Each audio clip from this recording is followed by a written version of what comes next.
फरमाते हैं कि मैं ना मजदूर लेने गया, बगदाद के चौक में मजदूर बैठे होते थे, तो मेरी उन मजदूरों में से ना एक नौजवान बच्चे पे नजर पड़ी।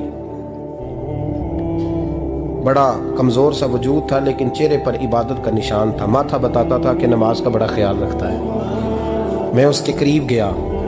चेहरे भी बड़ा कुछ बताते हैं ना, चेहरों में भी बड़ी रानाई होती है। फरमाते मैं करीब गया, मैंने उसको कहा बेटे मजदूरी करोगे? तो कहने लगा मजदूरों में बैठा हूँ तो ज़रूर मजदूरी के लिए ही तो बैठा हूँ। तो मैंने कहा कि चलो फिर। कहने लगा नहीं, मेरी कुछ शर्तें।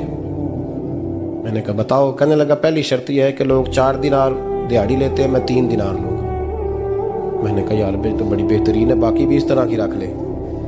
उसने कहा हुजूर दूसरी शर्त यह है कि मैं आपकी मुकम्मल बात मानूंगा, लेकिन जब अजान हो जाएगी फिर आपकी नहीं सुनूंगा। तीसरी बात उसने ये की कि हुजूर मैं आपके घर में काम करूंगा पर आपके किसी सवाल का जवाब नहीं दूंगा। कहते मैंने कहा यार तू बड़ा अजीब है, शर्तें तो मालिकों की होती हैं।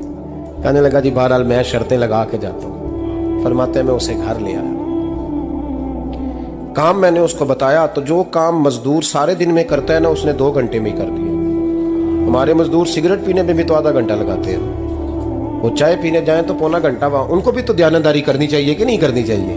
ने मुआहदा किया है ना जी, तो पूरा उतरना चाहिए ना।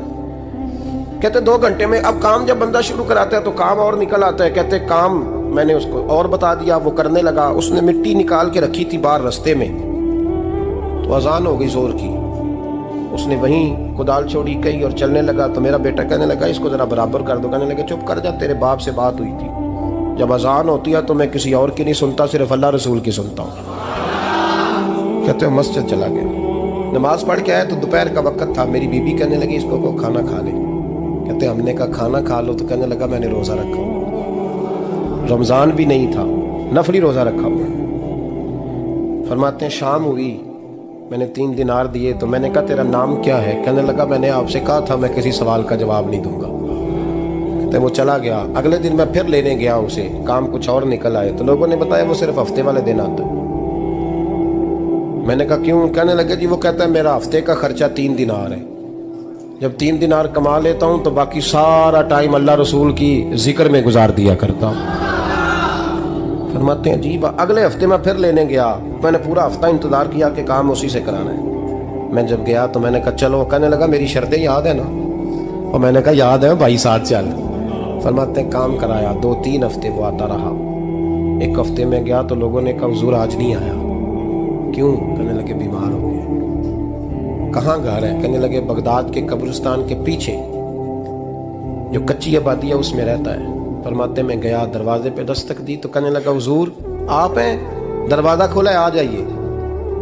फरमाते मैं अंदर गया तो मैंने कहा तुम्हें कैसे पता चला? तुम्हें कैसे पता चला मैं आया हूँ? कहने लगा हुजूर अल्लाह वाले हो, आप नहीं आना था, वरना अमीर तो गरीबों का पता लेने कोई नहीं आते। कहते मैं करीब गया तो कहने लगा मैं आपका इंतजार कर रहा था, तेज बुखार है, तप रहा। जेब से कुछ पैसे निकाले। कहने लगा ये पैसे रखने। एक अंगूठी निकाली। कहने लगा हुजूर आज रात को मेरा इंतकाल हो जाएगा, इन पैसों का कफन खरीद के सुबह जनाजा पढ़ के मुझे दफन कर देना, और जब दफन करो तो ये अंगूठी लेके असर के बाद हारून रशीद के पास जाना। आप उसे कहना मैंने मिलना है, पर वो आपको टाइम नहीं देगा। आप उसको आवाज दीजिएगा कि तेरी ये कमान